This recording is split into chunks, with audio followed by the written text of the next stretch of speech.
या विचारात आपल्याला हे कळून चुकतं की समाजाला परिपूर्ण करणं हे कुण्या एकट्याचं उत्तरदायित्व नाही आहे.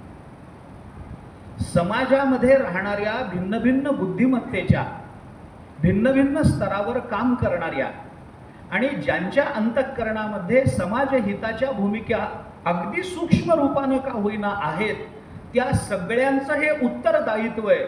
समाज परिवर्तन एकट्याची जबाबदारी नाही. समाज जर सुखी व्हायचा असेल तर समाजातल्या प्रत्येकाने त्याच्याकरता प्रयत्न करावे लागतात. मग खलानं आपलं खलत्व टाकून देणं हे सुद्धा समाजहिताकरता केला गेलेला प्रयत्न आहे. ज्याच्या अंतःकरणातलं खलत्व गेलेलं आहे त्यांनी सत्कर्मामध्ये रत होणं हा सुद्धा समाजहिताचा प्रयत्न आहे.